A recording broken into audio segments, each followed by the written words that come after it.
كنا جبالا في الجبال وربما سرنا على موج البحار بحارا لن تنس أفريقيا ولا صحراؤها سجداتنا والأرض تقذف نارا كنا نرى الأصنام من ذهب فنهدمها ونهدم فوقها الكفار. The UAE always says that it has a ministry of tolerance, with respect for all religions, not only for Islam. Respecting other religions mandate to build their own places of worship, and this was it should be a normal news. Well, it's a regular thing. It's not like a big temple. That's it. So it's a place of worship for the Hindus, and it was one of the major places of worship, or one of the biggest places of worship around the world, and especially in the Gulf. But I just want to tell you one thing, Jacob. It's not the only Hindu temple in the Gulf. There is also one in Qatar. The fact that the UAE gives attention to places of worship out of respect to the residents is actually something that should be admired, not something that should be criticized. And now we are heading towards the end of 2022. By 2023, we'll have the Abrahamic House, where we have a synagogue and a mosque.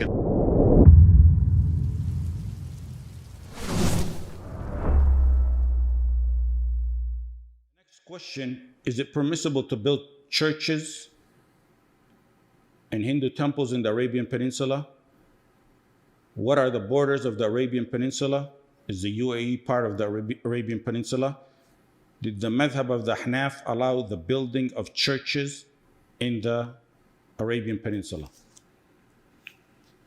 First of all, it's not permitted to build any new places of shirk, churches, synagogues, Hindu temples, or anything of that nature in any of the various Muslim territories for any of the various kuffar and mushrikeen.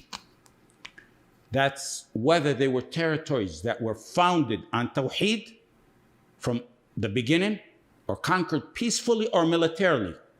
It's not permissible to build them on any Muslim territory, not just the Arabian Peninsula. All Muslim lands are equal in this matter. It's not permissible in what they refer to as Qatar, or what they refer to as UAE, or in Bilad al-Haramain, or in Egypt, or in Iraq, or even in Turkey, or even in Andalus, or any of the various Muslim territories, even territories that were among the Islamic territories at one point, and now they fall under some type of occupation. May Allah subhanahu wa ta'ala aid the Muslims to liberate them.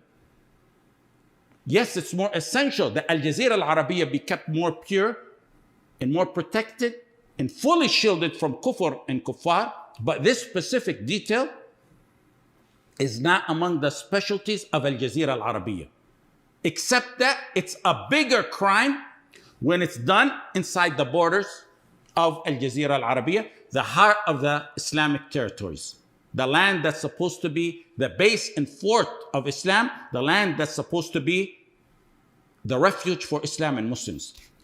And now, instead of being a refuge for the Muslims, it's the land that imprisons them or surrenders them to the most hostile of the kuffar. And instead of being the land that spreads the pure tawheed, it's the land that promotes the kufr of interfaith and wala' to kuffar. Even though it doesn't matter as it pertains to this mas'ala, whether it's in the Arabian Peninsula or outside, all Muslim lands are equal in this matter. I'll still define, as he asked, what are the borders of the Arabian Peninsula. I'll still answer that question because it's something we constantly get asked about. So from the west, the border of Al-Jazeera al-Arabiya is the Red Sea. From the east, it's Al-Khalij al-Arabi, the Persian Gulf or the Arabian Gulf. From the south, it's the Arabian Sea, which is part of the Indian Ocean near the Gulf of Oman and Aden. And the rajih is that Yemen is included as part of the Arabian Peninsula. So from the west, east, and south, Al-Jazeera al-Arabiya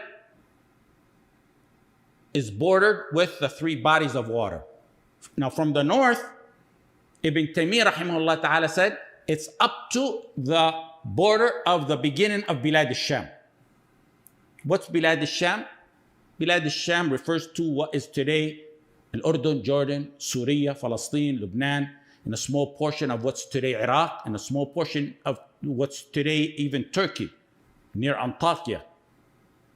Jordan is the start of Bilad al-Sham from the border of Al-Jazeera. Jordan, Al-Urdun, and the rest of Bilad al-Sham behind it, along with Iraq next to it, are not part of Al-Jazeera, in the more correct opinion of the many opinions of the ulama on this matter. So the overall summary of the geographic border of Al-Jazeera al-Arabiya is that Al-Jazeera al-Arabiya is the territory that's surrounded by water from the three directions. And then from the land side, it stops at what is Bilad al-Sham, Jordan, and Iraq next to it. The issue pertaining to building places of worship in lands of Muslims is clear and among the clearest matters. So clear, some ulama related an ijma' on it. The Messenger sallallahu alayhi wasallam said, and it's among the last of what he sallallahu alayhi wasallam said. And we know when one is on his deathbed and gives advice, it's among the most essential advice. So imagine when it's revelation revealed from Allah subhanahu wa ta'ala on the tongue of Rasulullah sallallahu alayhi wasallam in his last days on this earth. كان آخر ما تكلم به أن قال قاتل الله اليهود والنصارى اتخذوا قبور أنبيائهم مساجد لا يبقين دينان بأرض العرب. Musā Ahmad, it was among the last of what the Messenger sallallahu alayhi wasallam spoke. Two deens shall not coexist in the lands of the Arab. And more specifically for the Arabian Peninsula, Sahih Muslim. Hadith Umar bin Khattab radiallahu anhu. The Messenger sallallahu alayhi wasallam said, لَأُخْرِجَنَّ الْيَهُودَ وَالنَّصَارَى مِنْ جَزِيرَةِ الْعَرَبِ حَتَّى لَا أَدْعَ إِلَّا مُسْلِمًا. And there's other narrations similar to that. And in Musā Ahmad, when the Messenger sallallahu alayhi wasallam was asked what he was sent with, he said, I was sent to destroy the idols. وَتُكْسَرَ الْأَوْثَانِ. Other hadith imply this as well. Even if there was no specific hadith on this matter, it wouldn't be needed because it's among the basics. Khamra is haram. It's haram to drink it, to sell it, and to buy it.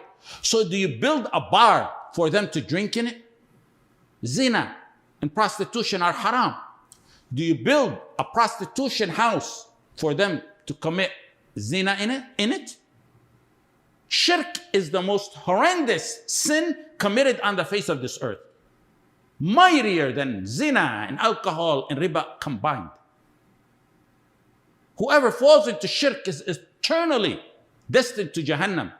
So how can one think it's permissible for Muslims to build them a cursed, doomed establishment, or to think it's permissible for them to construct it on the lands of the Muslimin? This is such a common matter that I said some ulama related an ijma' on it. And keep in mind, when we speak on this matter, there's a detail that's overlooked.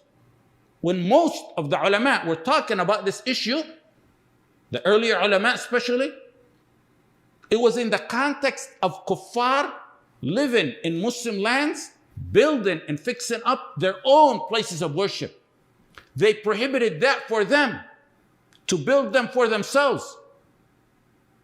It's them building these places of worship with their wealth and money and energy, yet it was still prohibited.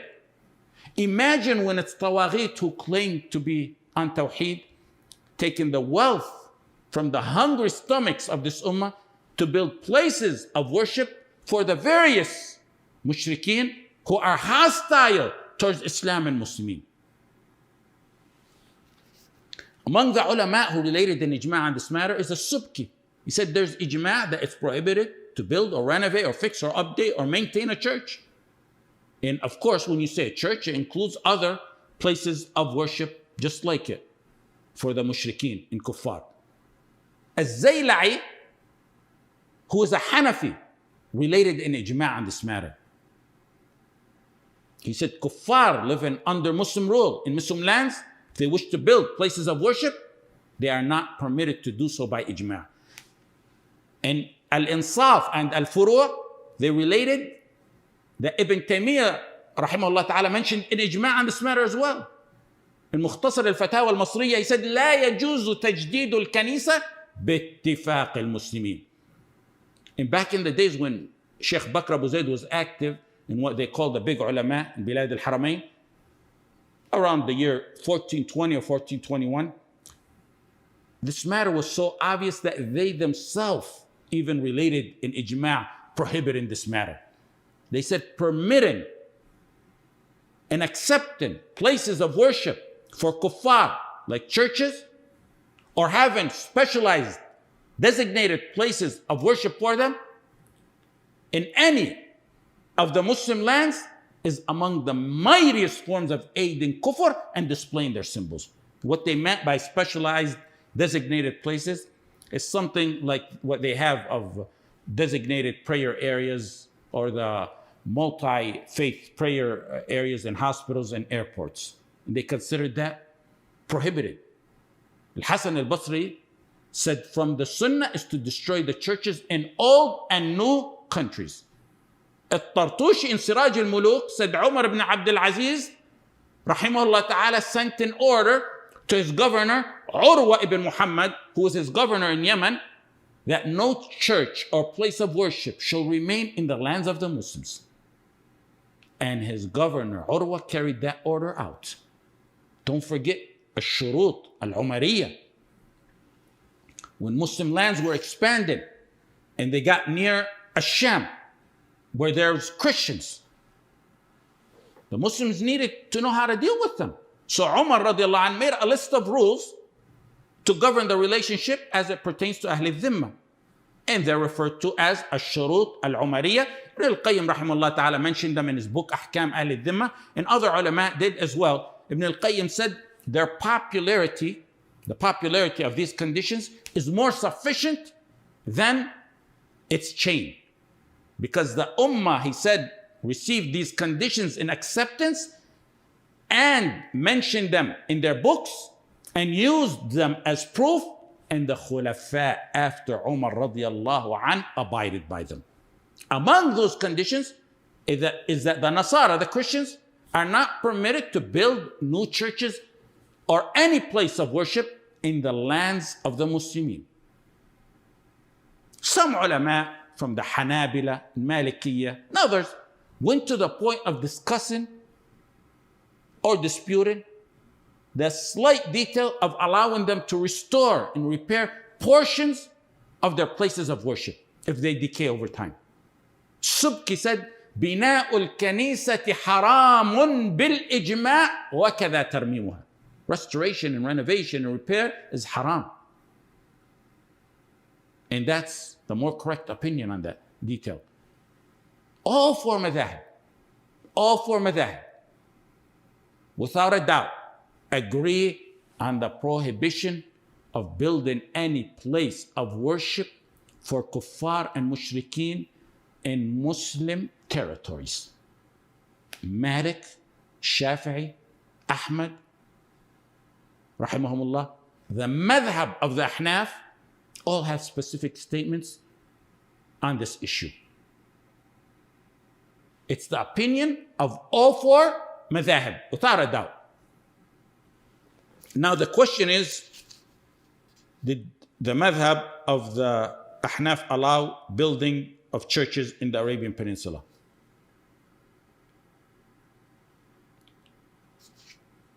Before I discuss that part of the question, that final part of the question, for one to leave the clear proofs on this matter, so clear, some ulama related in ijma', to leave the agreement of the four madhahib on a clear matter that's backed by proof, to leave the statements of the Sahaba. There's a statement by Ibn Abbas radiallahu anhu in the Shurut al-Umariyah by Umar, the enormous, overwhelming statements of other various ulama, then come to a statement attributed to Abu Hanifa, not the madhab. Rest assured, who does that is a person who has a disease in his heart and he follows, or they follow their desire. One who continuously searches and follows exceptional opinions, called rukhas al-ulama, inherits akhta' al-ulama, mistakes of the ulama, is a fasiq. Ibn Hazm said, It's by ijma'. One who follows the rukhas of the ulama is a fasiq.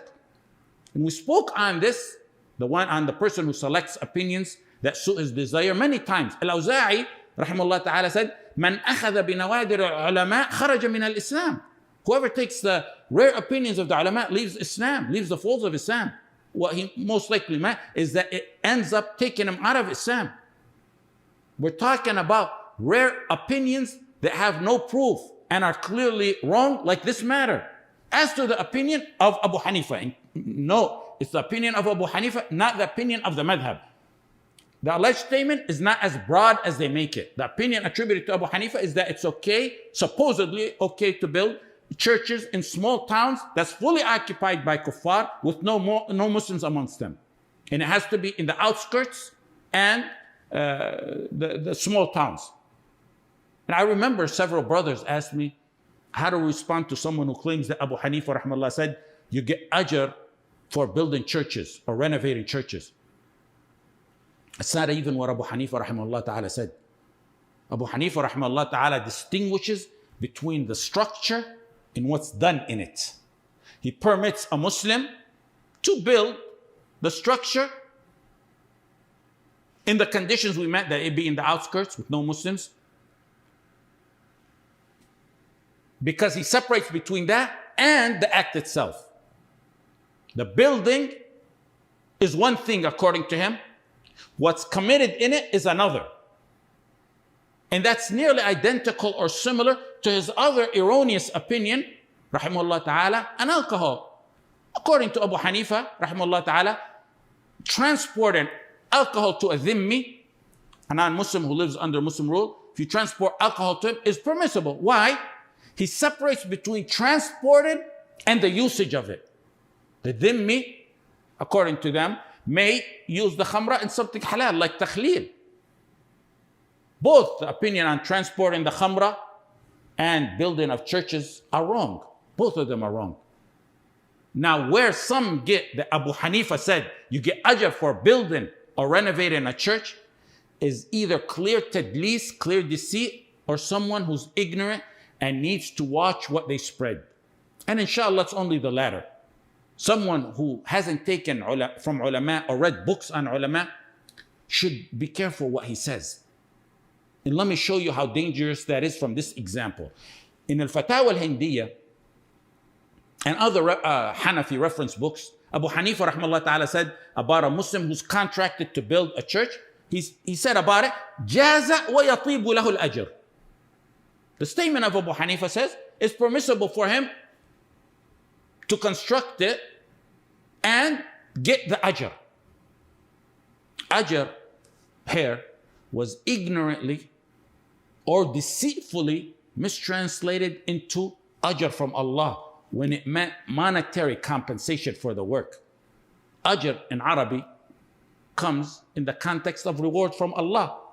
Many hadith and verses, Inna Allah indahu ajrun azim. Or it comes in the context of being compensated by someone for doing a job. In the hadith, A'tul ajira ajrahu, give the hired worker's wages before his sweat dries. His word, yatibu lahu, means sara halalan. Abu Hanifa didn't mean he gets ajr from Allah. There's absolutely no way that can be taken as that. He meant ajr as in wages, meaning he can accept the wages. Meaning the ruling on that is that he can accept the wages. I feel it's ridiculous and absurd for me to waste a moment to respond to such a detail, but several brothers sent me the same question recently. And usually that happens after someone either mentioned it in a lecture or some type of article or something of that nature. If it was done by tadlis and deceit, it amazes me the extent one would go in tadlis, in tampering of the deen of Allah, to justify building doomed establishments for the kuffar and mushrikeen. Now, as to the opinion of Abu Hanifa, he said it's permissible for them to have churches in the outskirts of Muslim lands, only if they're fully populated by non-Muslims. The Hanafi madhab itself strongly rejected that and condemned that opinion. May Allah subhanahu wa ta'ala be pleased with them and with Abu Hanifa. This shows you how unbiased they were. And that's why I said all four of the madhahib are against this matter. They're in agreement on this matter. The response to Abu Hanifa rahimahullah ta'ala comes from the imams of the Hanafi madhab before anyone else. And that's really all you really need to read. His top two companions, his top two famous companions, Imam Abu Yusuf and Imam Muhammad ibn al-Hasan al-Shaybani, rejected that opinion. Muhammad ibn al-Hasan had among the most firm statements on this matter. He said there shouldn't be left a single church or place of worship in the lands of the Muslimin. Subki, he's Shafi'i, he's not Hanafi, but he attempted to explain. He had a fatwa on this matter, and he tried to explain Abu Hanifa's opinion. He said it appears what Abu Hanifa meant, that it's only okay for them to build places of worship in small towns that they have, where they live in, if it's fully occupied by them with absolutely no Muslims amongst them. And it has to be in the outskirts. Then As-Subki went on to indicate even that is wrong. He said the other ulama prohibit even that because it's in the lands of the Muslimin and under their control, so they cannot build or construct churches. When I mentioned the ijma' earlier, I said Az-Zayla'i. Az-Zayla'i related the ijma'. The author of Tabi'een al-Haqa'iq. He's one of the imams of the Hanafiyyah. As-Sarkhasi, and it's also mentioned, pronounced As-Sarakhsi. Both are proper. As-Sarakhsi may be more proper in pronunciation. In Radd al-Muhtar, he said, and he's one of the imams of the Hanafi madhab. He's not just anyone, he's one of the imams. He said, the madhab on this is that it's not permissible to build places of worship for non-Muslims in small towns for anyone. He's Hanafi, and a giant of the Hanafi madhab, who went to prison and wrote among the best of his books in prison. He said, the madhab is that it's not permissible for any of the various fractions of kuffar and mushrikeen to construct churches or places of worship in the lands of the Muslimin. He said, one should not look to a fatwa beyond this. He said, it's not permissible to follow a fatwa that churches are permissible in small towns or in the outskirts. Nor is it permissible to abide by it or accept it. And whoever gives such a fatwa should be interdicted from giving fatwas, because that's following one's whims and desires, and because that goes against the proof. Now he's a Hanafi. The bottom line on this matter is that Muslim territories are divided into three categories as it pertains to this matter. Territories founded and established on Tawheed in Islam from the beginning. Territories conquered by force. The ruling for both of those is the same. There can't be no places of worship in those territories other than the worship of Allah subhanahu wa ta'ala wahdahu la sharika lah.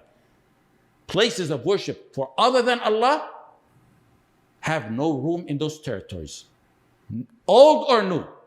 The third type of territory is territories that were conquered through peace treaties by the Imam.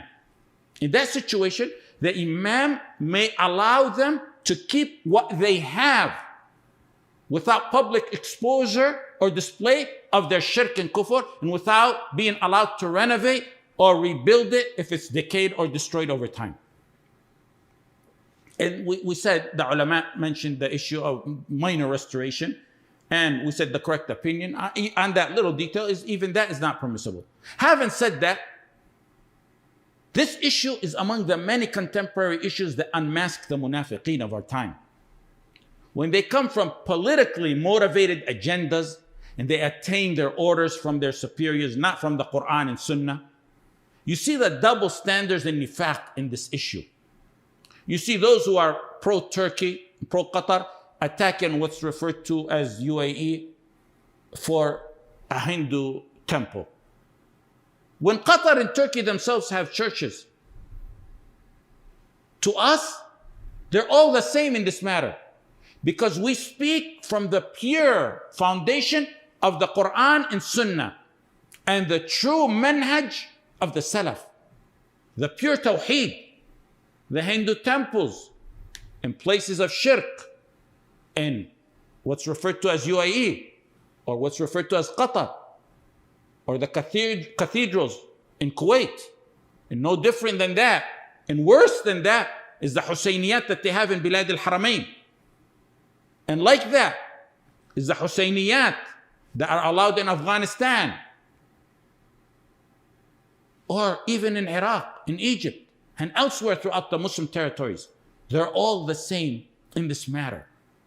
Worse than that is when kufr and shirk is allowed to be practiced openly and publicly while being protected and defended. Or when the construction of their doomed establishments are completed, they're celebrated and attended. This issue is an example of the many contemporary matters that will tell you who are the pirates of the da'wah of Imam Muhammad bin Abdul Wahhab and who are the genuine pure guardians of the manhaj of the Salaf, the followers of the pure Tawheed and the followers of Muhammad ibn Abdul Wahhab. To those extremists in obedience to their rulers who give precedence to what they do and say over the Quran and Sunnah, building places of shirk is haram. But if their rulers do it, they'll find the justification. Just like interfaith. It's kufr to them. But if the rulers do it, it's exempted, and the list goes on. They'll rightfully tear into a modernist or some figure or head who attends and promotes interfaith. But when their rulers do it or promote it from Mecca, they'll find a way out for them. Counterfeit mock Salafis. They're the sham, bogus followers of Muhammad ibn Abdul Wahhab. Explain to me what type of Salafism they're on, and how do they even have the audacity to even mention or touch the books of Muhammad bin Abdul Wahhab, let alone teach them, when the da'wah of Muhammad ibn Abdul Wahhab rahimahullah ta'ala was centered on establishing pure Tawheed, and more precisely, it's the ijma' of the globe, the universal globe, enemies and followers of the da'wah, that the da'wah of Imam Muhammad bin Abdul Wahhab was notorious and blatant for demolishing symbols of shirk throughout the lands that they controlled and ruled. Their tawaghit establish and construct temples of shirk and protect it and guard it and participate and celebrate and rejoice in its opening. Some boldly justify it while others are silent. Others pretend to be overly occupied in talking about the bid'ah of the Mawlid. Because, of course, the Tawaghit don't care about that issue. They can quarrel about that as long as they want. At the same time that temples of shirk are being constructed and celebrated in the lands that your Messenger ﷺ died, deterring from that. I know a brother who took on a big duty in his life that took its toll on him and his family. His family complained to me to resolve that issue and to tell him to stop. I asked him why he so strongly holds on to that particular task. Rather, it's a deed, it's something good. He said, my father's last advice on his deathbed was to do this, and I'll continue to do it, insha'Allah, at all costs. He loved his father. He knows what his father's last advice on his deathbed meant. We love Rasulullah sallallahu alaihi wasallam. That's why we hold on dearly to the advice he gave on his deathbed, sallallahu alaihi wasallam. Yes, no doubt, the Mawlid is a bid'ah, but it doesn't compare in severity to the horrendous act of opening a shirk temple on Al-Jazira Al-Arabiya. Some in the past gave fatwas against building shirk establishments in Muslim lands, but now turn a blind eye and are even part of the inner circle of the Tawaghit to violate that. And they have the audacity to accuse others of changing. The ulama were discussing the issue of allowing kuffar themselves to open places of worship for themselves in Muslim lands. Now it's Tawaghit opening places of shirk in Muslim lands. The Murji'ah rejects and their Tawaghit are not followers of Muhammad ibn Abdul Wahhab, rahimahullah. They're followers of Amr ibn Amir ibn Luhay, the man who revived shirk in the Arabian Peninsula and changed the deen in Millah of Ibrahim in the Arabian Peninsula. In Bukhari and Muslim, the Messenger sallallahu alaihi wasallam said, I saw Amr dragging his intestines in Jahannam because he was the first who devoted animals to shirk. They're reviving the da'wah of Amr ibn Luhay, who brought shirk from Asham to the Arabian Peninsula and altered the pure tawheed of Millat Ibrahim. They should be ashamed to utter the word they like to mention, that they're Salafis. Unless when they say they're Salafi, that their Salaf is Amr ibn Luhay, then we can accept that. Day after day, they're unmasked and their reality appears clear and clear for the slow ones. They falsely cling onto the da'wah of Muhammad ibn Abdul Wahhab to gain legitimacy when he's free from them. And if he was alive, from what we know of his manhaj and what we learned and what we taught of his books and what we know of his history, he would be cleansed in Al-Jazira Al-Arabiya from some of his own blood and flesh offspring there today. That's not even getting into the issue of the betrayal of the Muslims in this matter. 16 million to build a shirk temple so they can worship peacefully, while at the same time they're demolishing masajid and killing our brothers and sisters.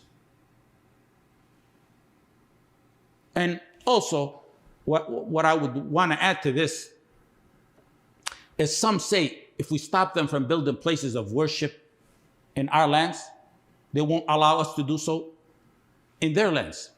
And the response to that, if that's the case, let it be so. That's fine. It'll just be another matter. They deny Muslims, no different than the issue of niqab or the other obligations that they deny Muslims from.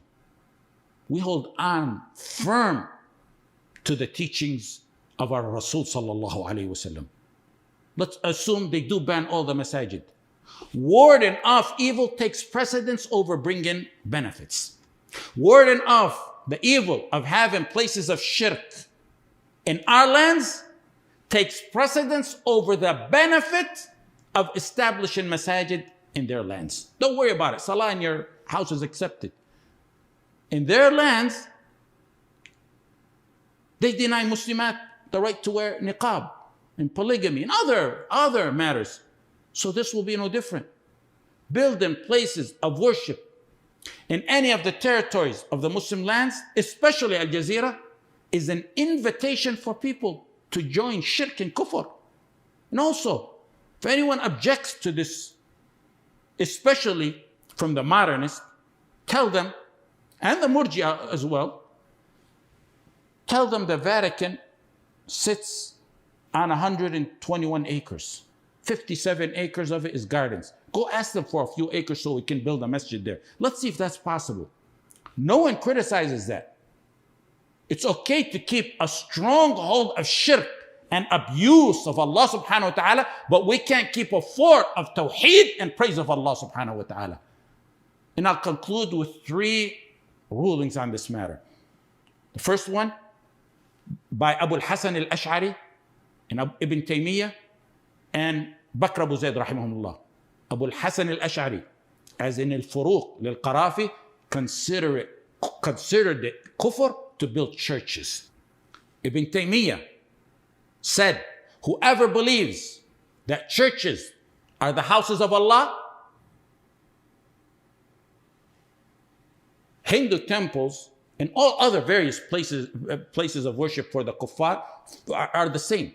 So whoever believes churches are the houses of Allah and that Allah is worshipped in them, or what Jews and Christians do is ibadah and nearness to Allah, or if he likes what they do or is pleased with it, celebrating the opening, that's aside from building it. Or if he aids them in opening their places of worship and in establishing their deen and considers that nearness and obedience to Allah, then he is a kafir. And as we concluded previously with the question about children going to schools in the West, we concluded with a statement from Shaykh Bakr Abu Zayd, and I'll do the same with that here as well. He has a book called Khasa'is Al-Jazira Al-Arabiya, the specialties of the Arabian Peninsula. He said a kafir can't establish a church or any place of worship or any statue, because Al-Jazira Al-Arabiya must be pure from false religions, and due to the many ahadith on that. He also mentioned that the Imam himself is not allowed to permit that. Nor is he allowed to let it remain, whether it's new or old. He mentioned it in the context of the Arabian Peninsula because the book was pertaining to that matter. But that ruling applies to all Muslim territories. Finally, let me add another thing, is that when I was very young, maybe 12 years old or so, there was a book that I recommend, if it's still around. It's among the best books that compile proofs and the opinions of ulama on this matter. It's called Hukum Bina al-Kana'is, for one of the Shaykh of our Shuyukh, Ismail ibn Muhammad al-Ansari. It was freshly published and widely circulated back when my father was studying in Medina and we were children. Back then there was no internet and other matters that occupy people's time. In fact, there wasn't even but one TV channel, and it was only on for a few hours of the day. So people read more frequently, especially talabat al-ilm. So when new books like that were published, they were circulated for free, and they used to place them in the masajid or pass them around. Now they fully and openly violate what they previously published and what some gave a fatwa on. And the funny thing is that they change and they go around accusing others of changing. And that's just one of the examples of who really changes and who is really firm on Tawheed. I advise you to read that book, and we'll conclude with that.